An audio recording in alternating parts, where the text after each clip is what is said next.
Hello, friends. Thank you for tuning in this week. We have a great episode for you. Before I present the guest, as always, please follow, subscribe, rate, and review the podcast. It helps boost the show, grow the audience, and ultimately helps me make the best show for you guys, get the best guests on.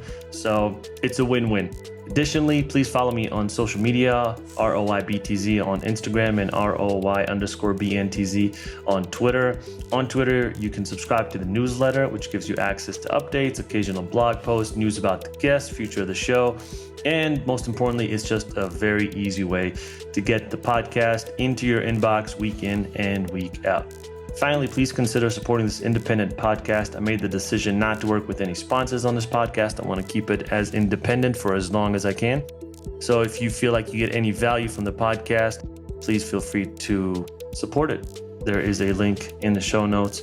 And finally, if you want to start your own podcast, I have a full tutorial that covers everything you need to know, A to Z, soup to nuts, about how to start, grow, execute, market, reach out to guests, get amazing guests on, and just how to really grow your own brand and build an audience. So if this is something you're interested in, feel free to check it out. It is in the show notes as well. All right, let's move on to the guest. This week I have Ron Schneiderman. Ron is the CEO of AllTrails. And for those of you who may not know AllTrails, it is an app that helps you get outdoors in a more secure and safe way. They've got, I think he said 350,000 different trails all across the world. They are located in every single country, and it just makes things very easy. It makes researching and finding trails very easy. It makes going on the actual trail very easy because, as you know, if you've been hiking, you can easily get off the trail and then all of a sudden you're somewhere completely different, you're lost. This helps you avoid all those problems. So feel free to check it out if that's something you're interested in. I use it all the time, whether it's hiking or mountain biking, whatever it is. It's a great companion when in the outdoors. So feel free to check it out if you're interested. And this was really fun for me because, as I said, I love the app. It marries two things that I love, which is the outdoors and technology. And Ron was kind enough to join the podcast, and we discussed a wide range of things. Mostly we focused on AllTrails, the company, how he joined the company, the challenges that they faced, how he grew the company, became CEO. We talked a lot about the outdoors, the importance of the outdoors. We talked about what he was doing before he joined AllTrails. So a whole episode packed with info. You're going to love it. And without further ado, let me introduce this week's guest, Ron Schneiderman. Enjoy the episode, everyone. The Genuinely Interested Podcast.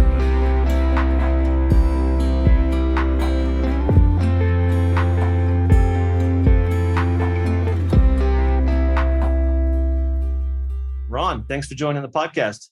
My pleasure. Thanks for having me. Dude, I'm your number one fan. I love the app. I use it all the time.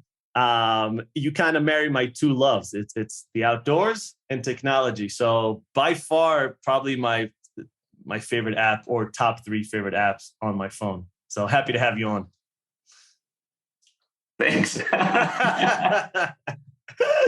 All right. So for people who may not be as outdoorsy as we are and may not know about you and the app, maybe just give us a little bit of an intro.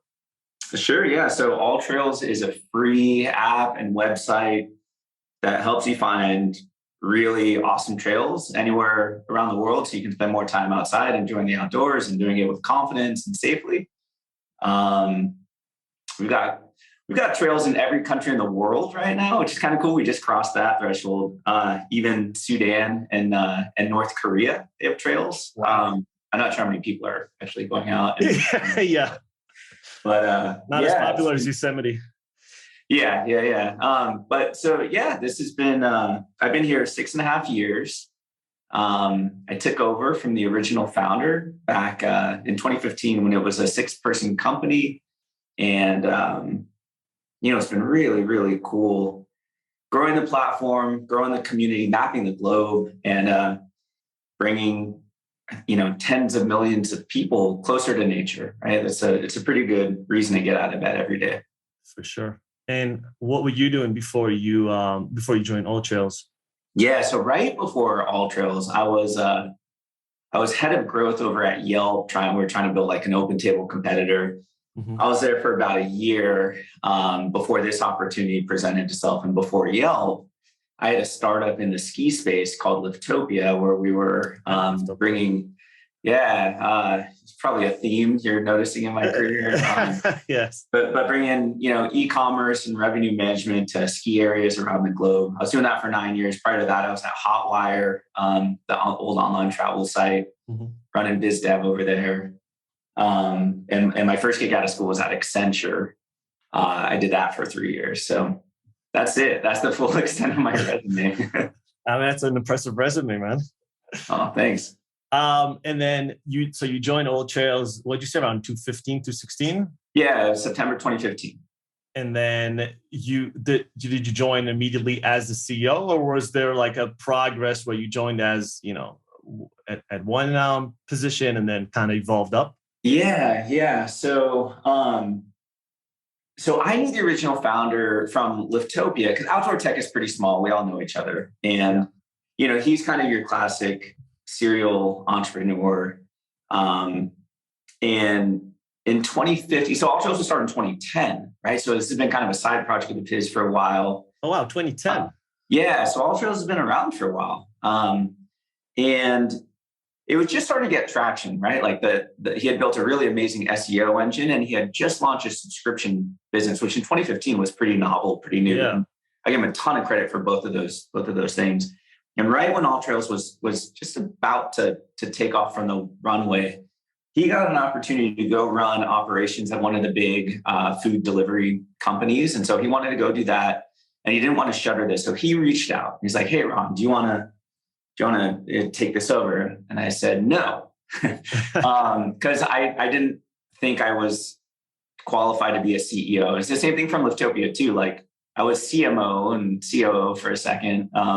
I never wanted to be CEO. I didn't think I was built for it. I don't know. And we can talk about that, because I think it's kind of funny what your own mind will do to yourself. So anyways, but I was like, no, dude, I don't want to be CEO, but I'll come, like, there's so much potential here. I'll come unlock growth. I'll be your CMO.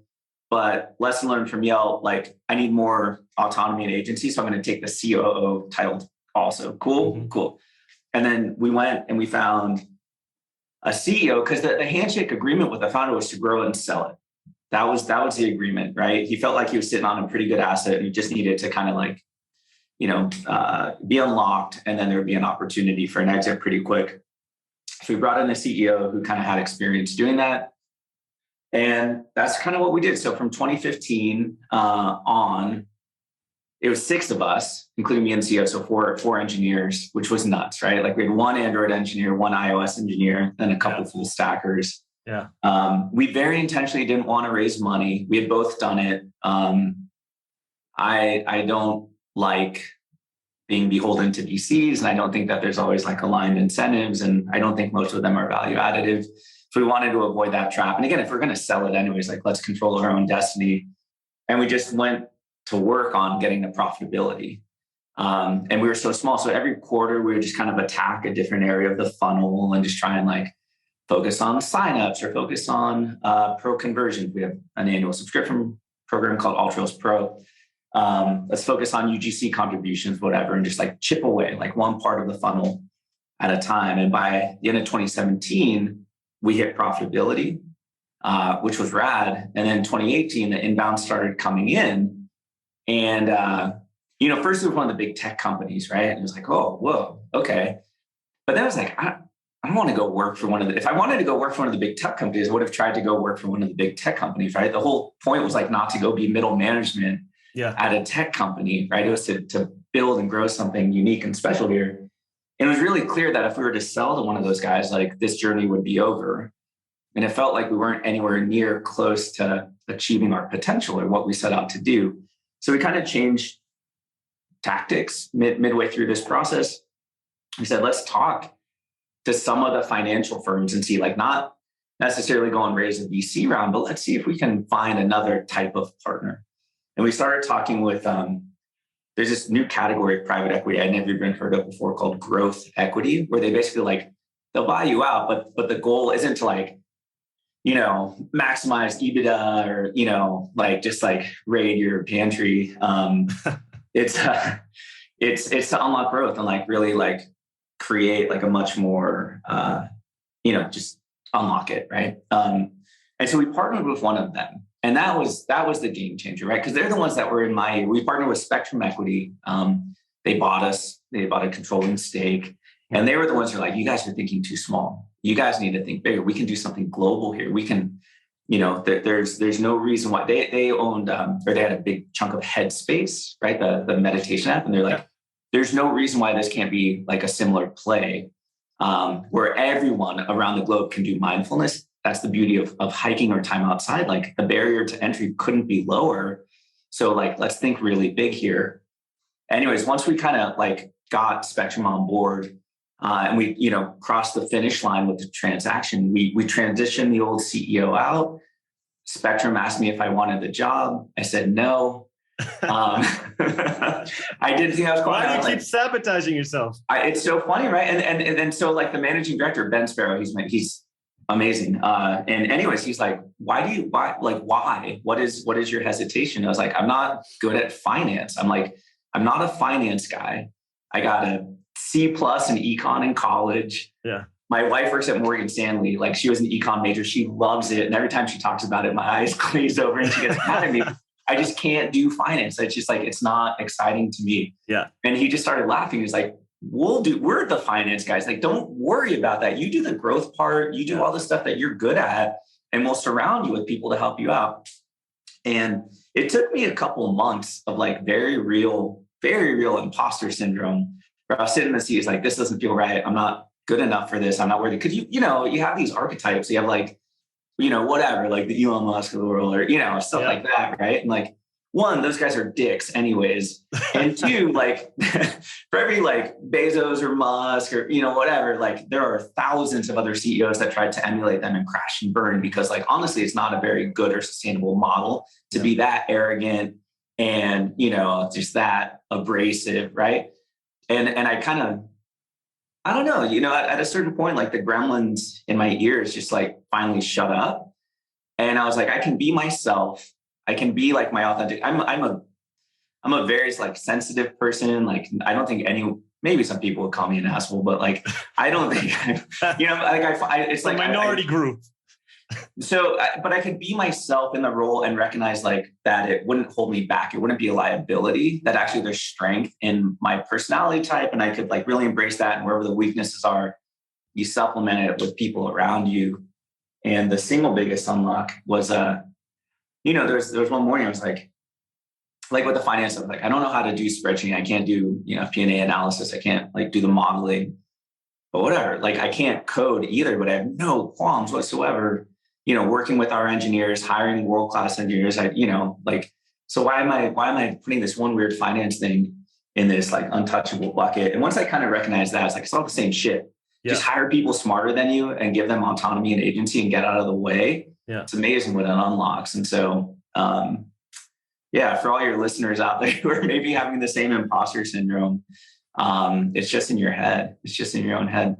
Yeah, it's funny how that works. You have guys, and I'm not saying, I don't want to name any names, but you have people that are just super charismatic and confident, and they're just like, yeah, no, I'm the leader, like follow me, I'm the captain of the ship. But they don't have the chops necessarily. And then you have on the flip side, people who do have the chops, who are, good people and have experience, but they just don't have that. They don't like to be center stage. They don't like to be the captain of the ship. They don't like to tell people what to do, or to feel like, oh, if something happens, people will blame me for the failures. But they can do it, but they just don't want to take on. So I think it's a personality thing, right? It's not necessarily like an experience thing, and it's something you have to just, I don't know. It seems for you like you didn't jump in like just at the deep end. You kind of, took the steps and then gradually got to a place where you were comfortable. But I think either can work, right? Absolutely. I don't think that anyone will say, despite, appearances sometimes, like arrogance, unfettered arrogance is not a strength, and it's not an asset for this role, even though it often seems to be like the dominant criteria, but these are the CEOs that put themselves out in the spotlight intentionally, right? Mhm. So like, I'm not an attention seeker, says the guy who's on the podcast right now. But like that's not how I work. I don't like being in the center of a room and having Sure. like that's. But that does come with a role, and it's really interesting. Yeah. It's part of it. So you can't like hate it because you will hate the role. So, but there's a line. There's a difference between you have to be confident. Because you are ultimately the one that's responsible for everything and everyone is looking to. So it's no joke. It's no joke. I don't want to downplay the role. So you have to be confident, but arrogance is not a virtue. It's not a value that I don't think any like up and coming CEOs or potential CEOs like should aspire to try and like level up to that's not what's going to dictate how well you do the job. I think empathy, honestly, like empathy is a much bigger virtue in the seat than probably anything, and really being able to like get out of your own head, and whether it's empathy for your end users, empathy for your employees, empathy for your board, like you have to listen and then be able to synthesize it all and then come up with a plan of attack or a course of action. Yeah, there's been a string of movies and documentaries recently. You've probably seen a few about WeWork, Uber, Theranos. Recently, obviously, there was a story about that the Fast company, the one-click checkout, and there's like a thread that runs through it. So I think like just to piggyback off what you just said, like there seems to be, and maybe this is going away a little bit now, but like this notion that you have to be the madman, the crazy, the charismatic, walking barefoot, or just like screaming at everyone, or like the crazier the better, or like because that's what makes you some sort of a maverick. But you see, like a lot of these people, it ends up like getting, and again, I don't know how factual these documentaries or movies are. I take it with a grain of salt, but it just seems like they start to believe their own hype, and they start to think they have some sort of a God or Messiah complex where they are above all and I can fix it. And I don't think that's good for any human. I don't think that's good for a company. And I think it's good that it's exposed so people can get like an understanding of what to do and what maybe not to do. I couldn't agree more. I think that in tech in particular, we do deify founders too much. Mm-hmm. Agree. The founder, it's one thing to go from 0 to 1, and the founders are often like the driving force behind it, but like none of it happens with the employees around, without the employees around them either, right? Like, and like why? So like why do they get all the glory? They take the spotlight, right? I don't know. It's a model. Some people like it. It's driven by ego. I'm like you said, like I'm glad it's hopefully like coming to an end. This isn't. I don't know. It's not normal. I don't think it'll come to an end. I think we as humans are very malleable and fallible, and we like to find people to put our trust into, whether it's people joining cults or religion or founders or athletes. We like heroes, and we want to follow people, and we want people to people that make us feel secure. That's why we have politicians, although they suck. But it's just like we want to put our faith in someone bigger and something mightier than ourselves. And I think that's why we will always fall for big charismatic personalities. Yeah, charisma is intoxicating for sure, but it doesn't mean you're qualified to run a global company. So I remember I downloaded the app back in like 2015, 2016, and at the time I was living in New York, so I wasn't really going hiking that much, maybe a handful of times a year. And I remember downloading the app, and I'm completely honest, I was like, this is not like the idea is great, but the execution at the time, like there was nothing there. And then I had it for a while on my phone, and I deleted it. And then fast forward to last year, 2020, moved to Denver. And I was like, all right, let me download. I remember the AllTrails thing. I downloaded it. And like I said, favorite app, use it 2 to 3 times a week. I look at trails all the time. What happened in that time?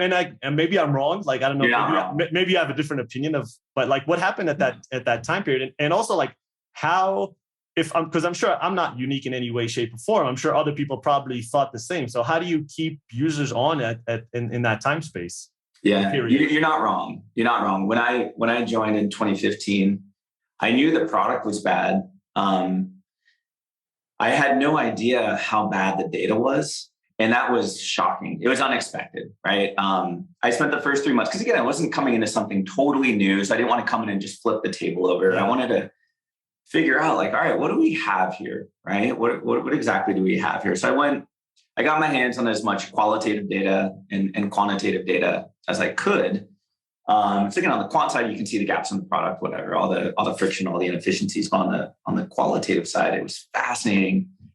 Reading every app store review, every like Reddit thread I could find, every blog post.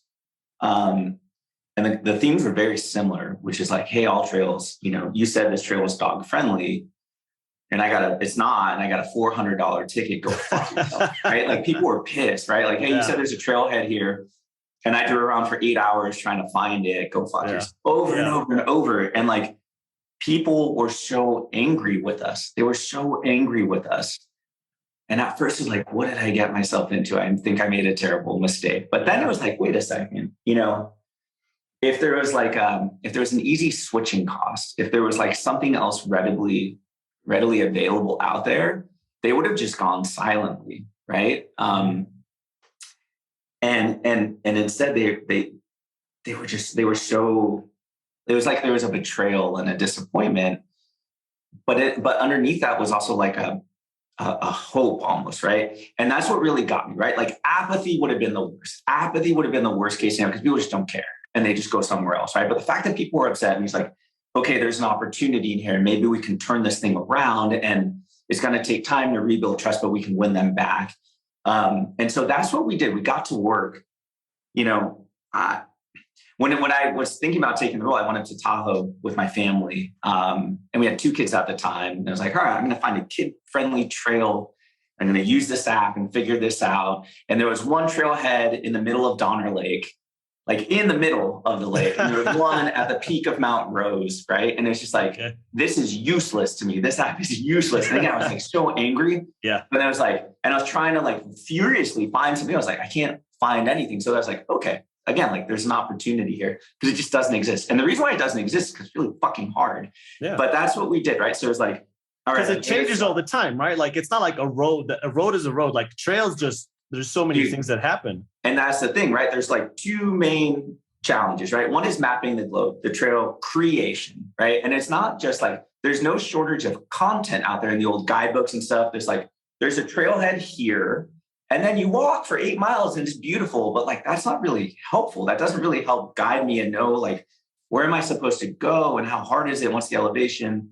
So the trail creation is really hard, but like you just said, the trail curation is arguably even harder, right? Because there's flooding, there's fires, there's development, there's erosion, there's just like trail maintenance within park systems, right? There's like trails are always in motion, and staying on top of that and closing the feedback loops is again, like a really interesting challenge. But we focused first on the trail creation.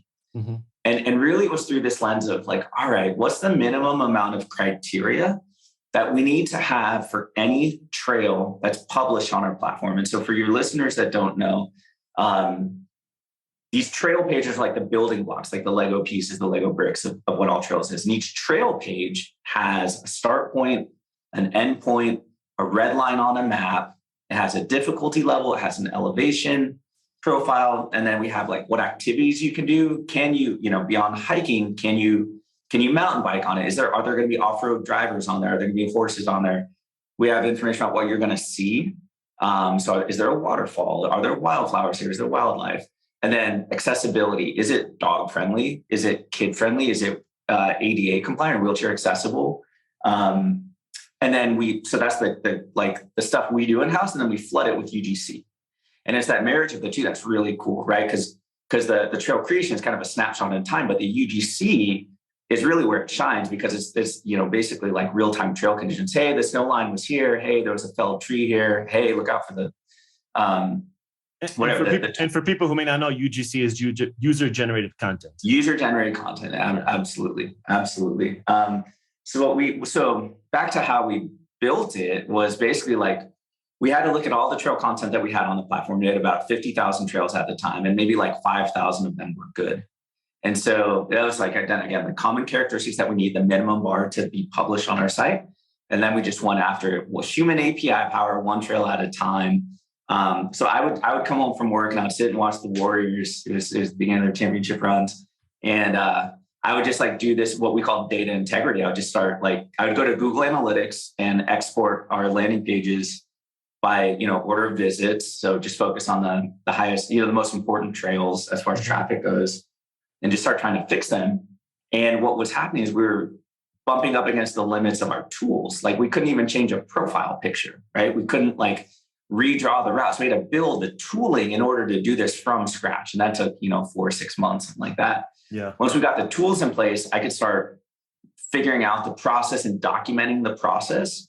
And then once we kind of got the process figured out, then we could operationalize it. And so I went on Craigslist. I got 4 people sit around a round table with me in the office every day. And we would just go through the trails one at a time, one after another, and get them. And it was just like this human API project to start. And then we're able to start getting a little bit more sophisticated on top. And that's where it's been a lot of fun, right? And then you start layering in ML, and now we're playing around with AI on top of the clustering algorithms. There's a lot of cool stuff we're able to do with text. We can do more faster and literally map the globe. Yeah. So it's been a really fun evolution. And this, I think, is really the heartbeat of AllTrails, really what makes it, I think, unique from anything else out there. So the way you built the trails, it's not like Waze, right? Because Waze, it's user generated. Like the users actually create the different roads. If they start in and if they go to Iran, right? Like the users are the ones that are creating it. This you guys are creating and the users are curating, correct? If I'm understanding it? It's a combination. So for the trail creation part, we have a ton of first party data and third party data. Oh, so you're aggregating. And then our team does the curation on top of all, because our philosophy is that user generated content it's messy. It's messy. You don't know whether they hopped a fence, whether they're on private property, right? You don't know. There's no did they even have a good time? Was it safe or not? Right? You don't really know when you just have uncurated user generated recordings out there. And so part of the clustering algorithms that we've developed is looking for pattern matches. So X number of users have Y amount of polyline overlap. And then we marry that with, again, open source third-party map data and our own first-party proprietary data and all this stuff. And we can okay, this has a high probability of being a new trail in our system. So we send it to a human to then validate it before we set it live. It sounds like a really labor-intensive process, but now we're at a point where it's all happening in the back end. So the human part is actually smaller than it's ever been, which gives us velocity, right? So we can do more faster. So now we have probably 350,000 trails around the globe versus, wow. Yeah, right. And the funny part is I don't know what the denominator is. No one really knows. All right, we have all the trails, but we have enough trails. You can kind of spin your wheels indefinitely. Even you're in Colorado, right? I'm sure we could get 10,000 trails in Colorado, but there's diminishing returns. Yeah. And at a certain point, it's just kind of noise and analysis paralysis, whatever, right? So we're trying to keep that in mind too. That more isn't always more. More isn't always better with this stuff too. So, anyways, yeah. But to us, it's a fascinating problem to solve. Well, it's also, you guys are, trails are, like you said, it's an ever evolving, or it could be a trail that used to exist, now doesn't exist. It could be nothing existed here yesterday and now there's 20 trails, right? It's changing all the time. And and you can maybe enlighten me a little bit about this, but I think you're kind of targeting more of the weekend warrior, the novice. You're not necessarily going after the hardcore outdoorsman, right? Which they maybe would use their own thing or maybe not use anything at all because they know the woods so well. So you don't need all of the different trails and all the hardest things that are out there. You just need, like an X amount, whatever the X is. Yeah, I learned something during my Liftopia days around trying to cater to the hardcore. Yeah. In that they all have these really, the one-off feature requests, right, to meet their specific use case. So they have expectations about that. And then the other reality too is like, so many of them are living the van life and just trying to, and I love it. I respect it. Like just dirtbag around and just like live their lifestyle, and they don't want to pay you a dime. Yeah. And it's not really a great way to build a global business trying to cater to that demographic. So we try and democratize access. And there's a bunch of different whys around why we're trying to democratize access. The first one, like the first and most important, is we believe that everyone has a right to the holistic health benefits that come from time outside, like full stop, right? Like it's not just the physical health part, it's the mental health and emotional health parts too. And we really want to tear down the barriers that keep people from going outside. And there's a lot of barriers, but I think two of the biggest ones are lack of information and lack of confidence. And we can help with both, right? We can't necessarily help with lack of time. There's other things we can't necessarily help with. But we can help with the information and instilling confidence by making sure you feel safe and you know exactly what you're going into. And then by starting from that first principle, which is, in my opinion, just the right thing to do for a lot of reasons, including, instilling this, like conservation won't happen in a vacuum. Conservation won't happen if people don't feel a direct connection to our public lands, right? If instead they feel like it's just some like dirty, muddy, bug-filled place, like they won't give a shit if it's paved over, right? But if they have memories out there and we can create multi-generational memories, I'm sure like a lot of your listeners, like you, like during COVID, we're out all the time with our kiddos, just hiking, exploring local trails. It was a beautiful thing. And now my kids have this deep connection to the same hiking trails that I grew up on with my family, because we all live in the Bay Area.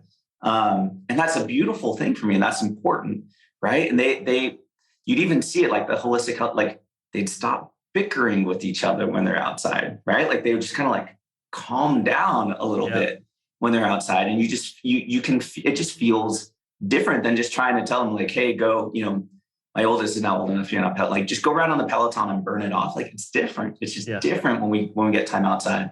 So there's that from like a philosophical sense, but also from a business sense, it makes sense too, because like it's such a huge TAM. And like I was saying earlier, like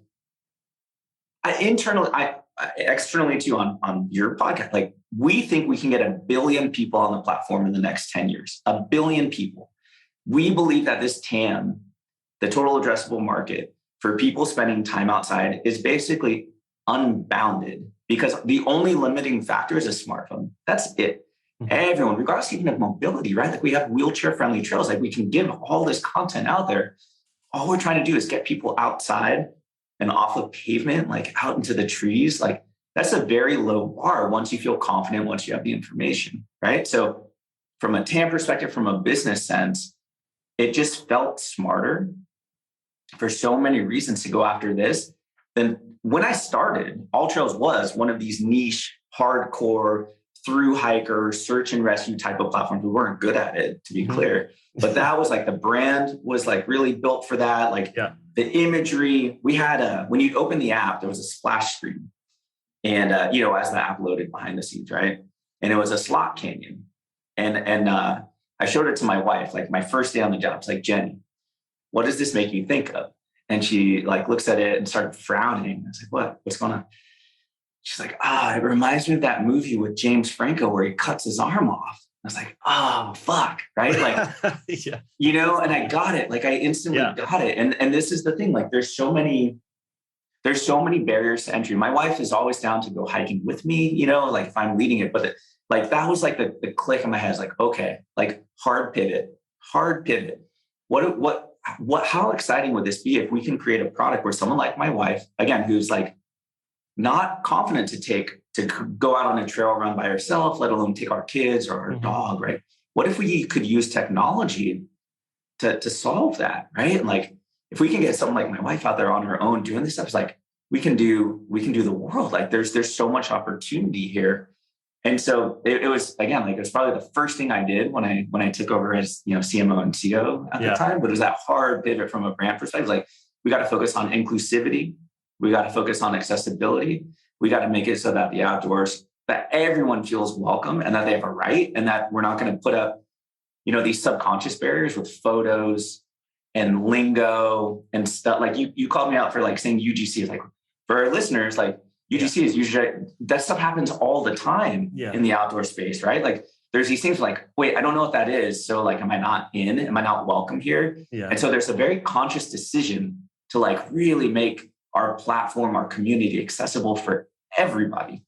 Yeah. I remember when I was back in New York, I got into climbing, and they start using all the lingo. I was like, what the hell are they talking about? Yeah, beta and Greek. I was like, you have to start learning everything. And it's cool. Like that's how people talk. But you coming in as a newbie, you're like, oh, snap. I got to start Googling stuff. I don't know anything.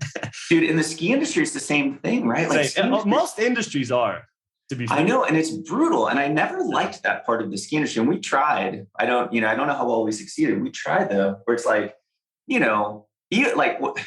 for skiing, just to ski your first day on the slopes ever, it's like, yeah, that sounds cool. I want to do that. Yeah. Well, you got to rent skis, right? And that's probably like $100, $150, whatever.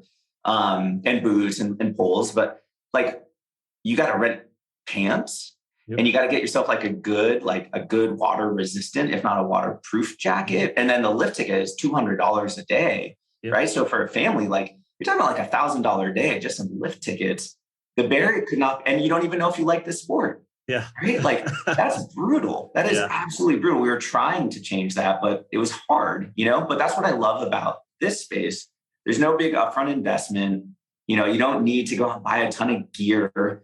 And there's no like expensive access, gatekeeping that happens there. Yeah. And it unlocks so much. It just like adds this, this new element to life, right? Like that's just like, it stays with people and they pass it to their kids.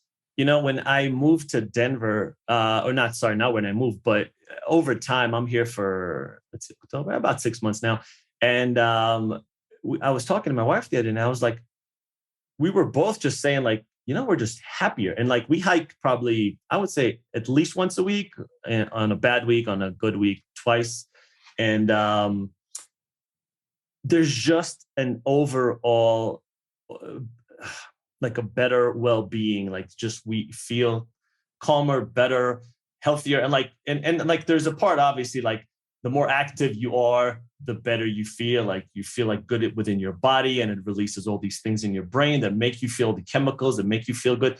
But there's, like you said, like that you can't replicate what the outdoors does, like going on a trail and doing 5 or 10 miles and experiencing the mountains and a deer, hopefully not a bear, and like all these other things. And then coming at the end of the day, not only like physically are you happy and content, like you've challenged yourself, you've gotten up to a summit, there's adrenaline, there's like good like there's so many aspects to it. And like, going to the gym and going on the treadmill is amazing. It's great, but it's, you can't compare this. You feel different, right? There's no comparison. Different. Yeah, it's true. It's true. And I think there's a lot of reasons why, but I mean, it's, you really get down to the base level. It's like physiologically and psychologically, we've evolved to spend time outside, and it is unnatural for humanity to spend as much time indoors and behind screens and passive as we do right now. And I think people's subconscious are screaming at them that like, this isn't right. Something is off, right? And I think we can all feel there's like a general malaise and like anxiety happening, right? And like, I do believe that it's caused by, this, I mean, fuck, can I get on a soapbox for a sec? Like, go for it. The biggest companies this world has ever seen, these tech companies that hiring like the smartest brains that we've ever developed to specifically go and try and manipulate our brain chemistry, right? And we're getting played, but we know that something is off. And I think that's why there's this awakening going on. And I think we're on the early stages. We're still on the upslope of it, but AllTrails being around since 2010, we've been seeing these trends. We've been seeing these patterns, and we're seeing it happen globally, which is people are turning to nature because like almost like a like a homing beacon or something. Like it's just like there's something calling because this is the way we're supposed to live, right? Like, and again, it's the brain chemistry, it's the blood chemistry, it's all these things that you were just talking about, right? And there's people way smarter than me that can talk a lot more about like physiologically what goes on in our bodies. But that's what we're built for. And that's why once people start turning on or reawakening to the outdoors, it sticks with them. And I've been talking a lot about like, AllTrails and the COVID bump and all that. Like that was real. We saw an accelerant, but what has been so rewarding is seeing the stickiness of it. And even as the world opens back up and people start traveling again, so instead of like local hikes only, they're going and flying to Hawaii or they're flying to Portugal or whatever, and they're hiking on their trips out there. They're spending a day, maybe 2 days, like out in nature, right? So it's just becoming a part of the way, it just becomes part of your lifestyle. And you're incredibly fortunate you get to do it twice a week. That's awesome. Like I'm lucky if I can do it like once or twice a month, right? Yeah. But it's all good. It's all good. Everyone's different. Everyone has different obligations. But that's what's, I think, great about this is it doesn't need to be a daily habit. It's like whatever you can get, even for folks who only go out a couple of times a year. That's great. At least you're getting outside and getting like your fix of nature. And again, like all of the dopamine and everything else that like happens out there. It's an awesome thing. And I think once you're awakened to it, you don't really backslide, No, 100%. And, you mentioned like COVID, because COVID was kind of a death sentence for a lot, but I'm assuming for you guys, as you just alluded to, it was amazing because now kind of being outdoors is the only place where you can technically be, right? Because you're spaced out, there's air, you're not in a closed shed, like close to people, and like it's great exercise. So it was just like it's a win-win-win-win on any account that you look at. How did the like downloads or users or paid users, how did that happen around COVID? Like what were some numbers? Yeah, COVID was definitely an accelerant. It was an accelerant of a trend. We have 3 kids, and by April of 2020, it was clear like, all right, summer camps are getting canceled. Yeah. We had promised our kids a trip to Disneyland. Like we canceled it. It's just like, we're going to be stuck here. What are we going to do? Because they're bouncing off the walls. We have a dog too. And like, she was bouncing off the walls. We're like, we got to just go outside. Yeah. We're just going to go outside. And we're fortunate where we live. We could walk from our house, like up into the hills and stuff, which was great. And we just got into a habit. And I don't want to wax too nostalgically about something that killed 1 million Americans and everything else. Like it was an awful, awful thing. But if I'm being like totally like honest and transparent, there were some upsides in our family's personal life that were beautiful, and I almost miss, right? Because like all the sports stopped. Like our kids are 12, 9, and 5. And so we're like fully in chauffeur mode on the weekends and divide and conquer. And we're just like dropping them off and picking them up. And they're, and it's great. And they missed it. They did miss it. But selfishly, I love how everything slowed down and it was just us and we could be present. And there's no FOMO, right? Like we weren't missing out on anything because like there's nothing's happening. Yeah, missing out on another Zoom with a long lost friend. Like, yeah. Okay, and so like it was this really great, beautiful thing that we got. I think we embraced it, and now things are picking back up. And I look back nostalgically on that time. So that was just like my personal connection to it. But the same stuff was happening all over, right? And I think like us with our friends, I'm sure like you and your listeners, whatever, is like, hey, what are you doing to stay sane, right? And like that conversation was just happening all the time. Like, what are you doing, right? And like summer 2020 was like the summer of hiking. That was it. And people were, obviously travel had stopped, but people were able to kind of like scratch that itch a little bit with like local exploration. I live in the Bay. I grew up in the Bay. We're hiking trails I had never seen before that I never knew existed. Like that's so cool, right? And it kind of had that same like sense of adventure and excitement. And so we're just seeing that happen globally, right? So at this most root level, it was an accelerant. We got a ton more downloads, a ton more engagement. People were trading their commutes for hikes. That was rad. But honestly, like longer term, looking back at it now, in the lens of hindsight, I think that the single biggest transformation for us as a business was really on the hiring front, where prior, it's hard. It's a bloodbath trying to get tech talent, right? Like it's really ruthless out here. Pre-COVID, we had, we were based in San Francisco. We had like a really strong office culture. Pre-COVID, also we were small. We went into COVID with 15 full-time employees, and so we just started. We embraced remote first, right out of the gate, like mid-March when everything shut down. We said, you know what, like things are really weird right now, but I think this is going to be like, I think we're built for this. I think we can offer a lot of people a lot of relief and help and a sense of normalcy. Like, let's place a bet and let's hire. And all these tech companies around us were starting to let go of talent. They were all freaking out and kind of trying to swim back to shore. And we said, we're going to paddle through this white water. We're going to get to the other side. And so we were able to get access to talent that we had never had before. And that was like, it was the start of something different for us, because there are so many people working at big tech companies, whatever, who are suddenly like at home, away from the perks, away from the hype machine of being at these big glitzy offices, who were really starting to almost like, not like an existential crisis, but like really thinking through, like, am I spending my time on energy on something that I am proud of, that I'm passionate about, right? And like the number of parents who like don't let their kids on Facebook or Instagram or like you name it, right? Like it's hard to reconcile that. As a parent myself, it's hard. I know for me, it would be very hard to reconcile that type of work. And I think a lot of people, I know these are big, broad, general statements, but I think a lot of people were really rethinking what they're doing with their time and energy and what they want to, how they want to like live, right? 100%. Right. And so suddenly like we started getting like inbound applicants from companies that we would have never been able to penetrate before.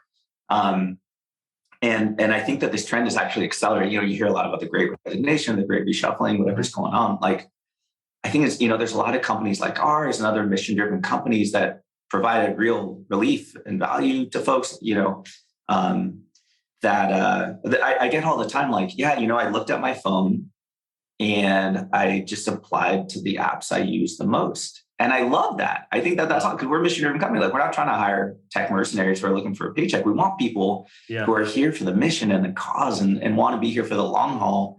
And so the amount we've been able to just like level up our talent and like evolve our DNA and just bring in like really like the best and the brightest, and momentum begets momentum. And it's one of these things that, like, to me, that has been the biggest transformation from COVID. So you guys stayed remote? Yeah, we still kept our office, which is funny because we're going in like one day a week now. And even then it's like 10 or 15 of us per week, but it feels important to maintain a home base and the symbolism of that. So, but I'd say probably like, I don't even know the numbers, like 2/3 to 75% of our workforce is outside of the Bay at this point, which the other is like, it has opened up a world of talent that we wouldn't necessarily looked at. But the other thing too, is we had so many people leave the Bay during COVID and go to, name the mountain town, right? Like they just, Denver. Right. Like we got a ton of people, and like even like the remote parts of Colorado and, Oregon, Idaho, Montana, Wyoming, people are going out, and we're paying Bay Area wages because you're still doing the same work, right? Like we're not going to penalize you for going and, living like where you want to live. And I think this is just, again, it's like momentum begets momentum. And it's been this thing where it's just, I'm very grateful that we have become a magnet for this level of talent. And I don't take that for granted, because it's transforming our business and the ability to innovate and ship product and everything else. Yeah, no, COVID has been outside of the obvious, the deaths and everything else, but like it has been a reshuffling of society. And I mean, I wouldn't be where I am right now in Denver. I'd probably still be New York or something. And, everyone I meet here is from Chicago or LA or New York or DC. So there's been an exodus out of a lot of big cities, and people have kind of re-evaluated, like you said, like what's important in life. Why actually do I need to stay in this city and pay this exorbitant amount of rent and tip every living human and do all these things where I could actually like live in, I don't know, like somewhere near the beach or in the mountains or next to a forest and pay a quarter of what I'm paying and make just as much. Like there's just I don't want to use the word awakening, but kind of an awakening, in a sense. So it's just been interesting, and it will be interesting to keep an eye on like the companies that sustain that, right? Like, because I think some companies, they're really eager to get back to the way things were, right? Like we want people in the office, the 9 to 5. And then some companies are like, no, that's not the way forward. They're like offering maybe a hybrid or full remote. And it's just going to be interesting to see in the next 5, 10, 15, whatever years, how this evolves and how this goes. Yeah. It's hard to predict out 10, 20 years from now how things, maybe the pendulum swings back. I don't know. But for right now and in the short, medium term, I don't know how any company can think that they can go back to the way that it was before. Like the world is a fundamentally different place. Sure. And then working remote for so long has just opened everyone's eyes. Like this can work. So what we do for Wednesdays, when we come into the office on Wednesdays, it's not to so that everyone can sit and do Zooms, but now it's just noisier, right? Like that was kind of the first couple of weeks, like, no, we're doing this wrong. Like don't come in and do Zooms, and don't even come in and do like your IC, your individual contributor work. That's not the why. The why of the office for us has fundamentally changed, right? Like do your day-to-day work at home or coffee, wherever you want. You're doing the work. We trust you. It is rooted in trust, right? Like if you can't trust the people, like what's the point, right? Yeah. So it's rooted in trust. That's like principle number one. But then like if you're coming in, like it's about collaboration. And this is what I've been starving for during COVID personally, is like Zoom is fine. It's fine, but like you don't have peripheral vision, right? Like you don't see what you don't see. All you see is what's on your screen in front of you at a given time, like through the Zoom window or on Slack or whatever emails you get, but you don't have that 360-degree holistic view that you get in an office. You don't have those organic conversations that just pop up. Like two people are over by the coffee machine talking about something cool, and I want to go join them because this is fun.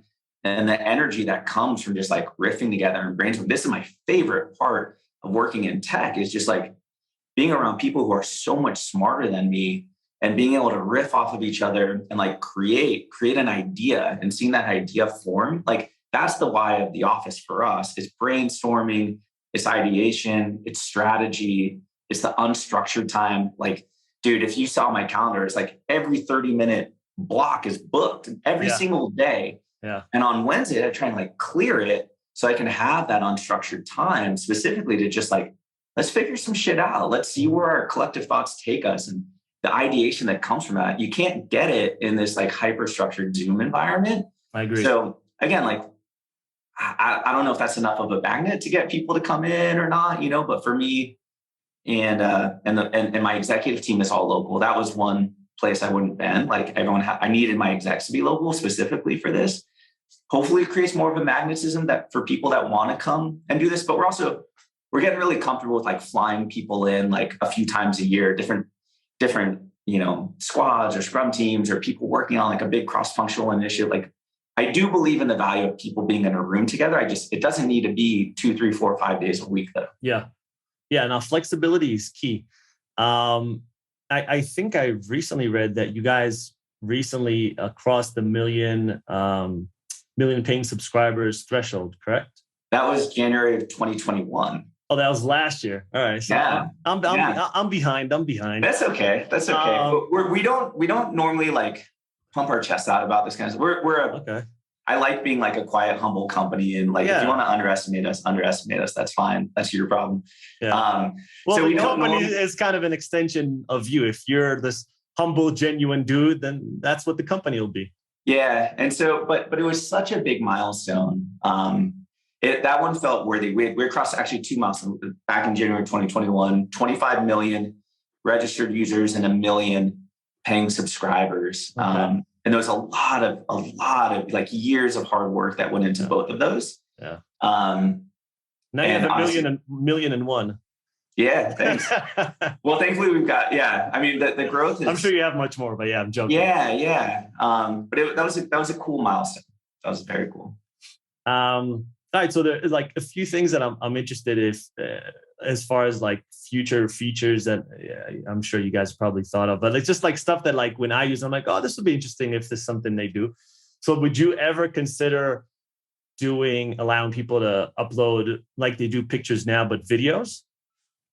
Yeah, we're looking into just the back end logistics of it. Videos, the content moderation is no joke, so we got to figure that part out. And then it's like the hosting and stuff too. But it helps that our CTO used to work at GoPro, so we know we've got a little bit of that DNA here. So I love the idea of it. We need to figure out how exactly to do it. Okay, that's cool. And then another one, would you ever introduce a feature kind of like a how Yelp, and used to work for Yelp, had like what were they called? Like super Yelpers or Yelp Elite? Yeah, whatever it was. Like something like that where you have like an all trailer, like a influence type where like the content that they produce or put out there, or the reviews that they put hold more gravitas, or maybe potentially even get paid. I don't know, like in what, something along those lines. Yeah. We're actively exploring a model similar to that, not by paying people for reviews, but whether it's folks who work directly at a park system, folks with the insider information, community leaders, things like that. We're working on it right now. Okay. That's all right. We don't want to talk too much about it. All right. And then would you ever, or I don't know if you've ever done this, but you ever consider allowing your system and data to be uploaded to some sort of a nav system, or perhaps even come out with your own version of some sort of a navigational mechanism, because sometimes the iPhone, for all its benefits and how great it is, it fails sometimes. Like I've had a couple of times where it's not the app that failed, it's just my phone. Yeah. And then I'm in the middle. This has actually happened to me twice. And I'm in the middle of the trail. I'm like, oh, fuck. Like, all right, left, right. There's like 27 different options. And and navigational systems, that tends to happen, I believe, much less. Yeah, I know that's the tricky thing. And then, you have an iPhone, like correct. Yeah. On the Android side, there's so many different types of devices that the GPS is dictated by the quality of the phone. Mm-hmm. Right. And so, it's something we're looking into too. There's a few partnerships where we're starting to kick the tires on and see if there's a there. Yeah, that would be awesome. Actually, I would love that. Noted. I hope you're taking notes down there. Right? I got it up here. Do you have a favorite trail? I do. So I love mountain biking. Okay. I'm a very mediocre mountain biker, and I love it. I'll do it as much as I can. With 3 kids, it's not very frequently, just to be clear. Yeah. So there's this spot down by Santa Cruz off of Highway 17 called SoCal Demonstration Course that I think is as good as it gets. So that's my favorite trail, but my all-time favorite trail, I've been fortunate enough to do it twice, is the Nepali Coast Trail in Kauai. Okay. So there's the wettest spot on earth is in Kauai, and which means that like it's so dang wet, they can't build a road all the way around the island. So there's this one beach that's 11 miles in from where the road ends, and you can only get there by foot. Boats aren't even allowed to get there. It's like the shit that looks like Jurassic Park. You'll see like the helicopter tours and all that. So I've done that one twice, and it's magical. I mean, it's like life-changing, honestly. Really? Yeah. Oh, wow. So all your listeners out there, if you can do it. I was actually supposed to be in Hawaii in 2 weeks, but that didn't pan out. But I would have definitely done that. How long is the whole thing? It's 11 miles each way. It's an out and back. It's a little sketchy. There's definitely like some massive cliff drops. It's more like scary than dangerous, although I'm probably going to get lit up for saying that. It's dangerous. It's dangerous. It's definitely like you want to have your shit together. It's also permitted. So you do have to get permits for it. That's relatively new, and permits are not that easy to come by anymore. There's just limited spots. What's that? There are limited spots, how much you can get. Yeah. And then for safety too, they want to know who's coming in and out of there. But yeah, if you can swing it, it's a life-changing trail. Yeah, that's a big thing in national parks now. I think they're starting to focus more on limited, because I think in the last few years there's been just a boom, especially in a few specific, probably like the Yosemites, Rainier and Rocky Mountain National Park and Zion and a few others. And I think they're trying to like figure out a different model where maybe not as many people come. They're being loved to death. Yeah. Right? And it's like, on the one hand, it's great that people have this connection, but on the other hand, like, it's not sustainable. And that's really what we're trying to do, is like diffuse. We want to get as many people out. To be clear, like, there's a camp of conservationists, preservationists that think that the best way to save nature is to completely restrict access. And we do not. I do not believe that. AllTrails does not believe that. Like, on behalf of AllTrails, I'll say, like, we think that the only path forward is to have people actually out there connected to nature. But what we're trying to do is diffuse utilization from, like, the big name trails everyone feels like they have to go to the lesser known parks, the hidden gems. Like, Yosemite is spectacular, and there's, like, a few trails that everyone does, but, like, there are places outside of the park that are equally beautiful and equally spectacular. And so that's a lot of what we try and do, these hidden gems, these, like, trails less traveled, state park systems as well, right? There's no shortage of, like, breathtakingly beautiful and awesome nature to go spend time in. So the extent we can shine a light on those trails, I think it's better. Yeah, it's unfortunate that people, they go, and I guess these parks are iconic, and, like, some of the maybe waterfalls or features or mountains, whatever, are iconic, and that's why people want to go. And also probably pretty accessible versus maybe some other stuff in, like, state parks and whatever. But, like, there's, I don't know exactly, 50 plus national parks or there's more. Yeah, more. Yeah. There's a lot of them, but people tend to cluster around 10 or so of the more popular ones. And it's a shame, because even here in Colorado, I mean, it's endless. There are so many state parks and public lands and just places you could go that are just breathtakingly beautiful and empty. Like, there's no one there. I go there. There's like, I see 5-6 other people. There's no one there. It's amazing. Yeah. The way I think of it is kind of like, like restaurants, right? Like, says the Yelp guy. But, like, you got the spot, there's, like, the big, like, fancy, well-known restaurant that you're going to wait 3 hours in, or, like, there's no shortage of amazing other spots nearby, right? Like, diffuse the visitation, depressurize it, let it, like, hit a natural equilibrium. The one good thing about this increased trail utilization, at least, like, in the medium term, is it is leading to increased funding. Right. And so, like, it's great. It's great. There's a lot more work to do. It's not done by any means, but it is great seeing, like, at the federal level and at the state levels, for the most part, that increased funding is going into, incremental trailheads and increasing throughput at the major trailheads and just upgrading facilities, things like that. Like, because it's part of the public consciousness, and that's what we're trying to do. And, like, we really do mean it. Like, there's so much room in the tent for everyone when it comes to outdoors. We do not care, like, what political party you believe in. Like, if you love the outdoors, like, come on in, right? Like, because the more people that we can get to care, like, the more we can get our taxpayer dollars and everything else, like, funding this stuff that people like. Let's make it a universal issue, like, that transcends party lines. Like, that would be amazing. We have a lot of work to do, but, like, that would be amazing. No, I completely agree. I saw that there, and this goes back to a little bit of a partisan thing, but they are trying to create 3 or 4 new national parks, and I think that's kind of being there's some gridlock happening in government and as to why they can't pass it. But, the more of these areas that they create for people to enjoy, I think it makes sense that maybe it'll be more evenly spread out versus all this majority people go into a handful of locations. I think that would be, I mean, it sounds like it's common sense, but I don't know why they're not able to pass it. Yeah. I'm going to stay away from that one. But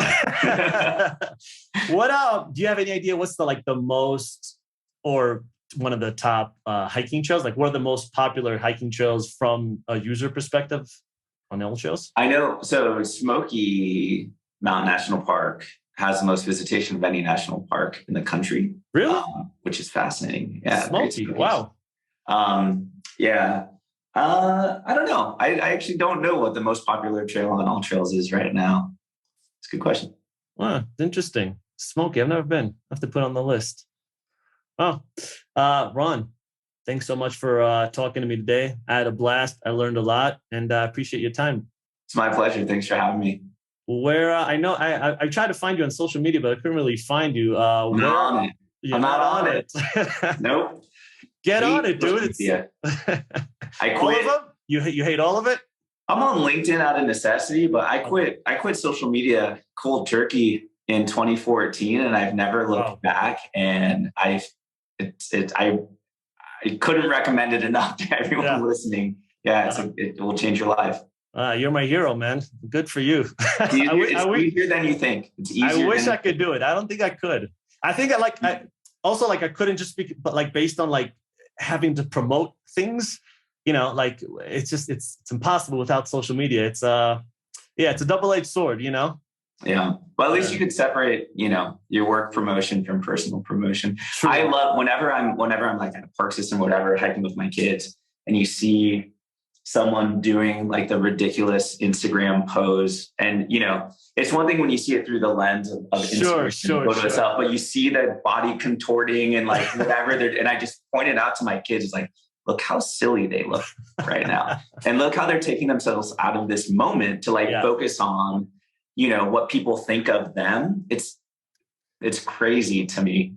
I have that like duality that's happening in my brain all the time when I'm out there, because I do enjoy taking pictures. I'm not posing or anything, but I just enjoy like other than having a mental snapshot, having an actual visual snapshot of the moment.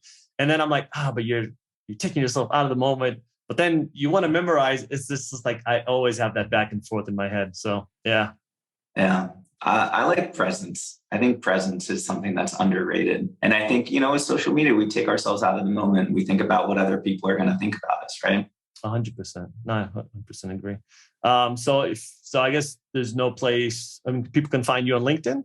People can find me on LinkedIn. Yeah. Cool. And guys, make sure to, if you're into the outdoors or if you're thinking of trying anything in the outdoors, please do look up AllTrails, download it. Not for nothing. It just makes you more confident out there. It's literally, it's like when they had those, like hand guides back in the day, something for dummies. That's what it is. It makes it super easy. You're not going to get lost. It takes you, even if you get off the route, it'll buzz. I mean, I think that's maybe on the premium, right? And will buzz your phone. Yeah, which has happened to me multiple times. So it's a great app. And it helps you get out, be more confident outdoors. So check it out. All right, Ron, appreciate your time today, man. It was a blast. Thanks so much. Thanks, dude.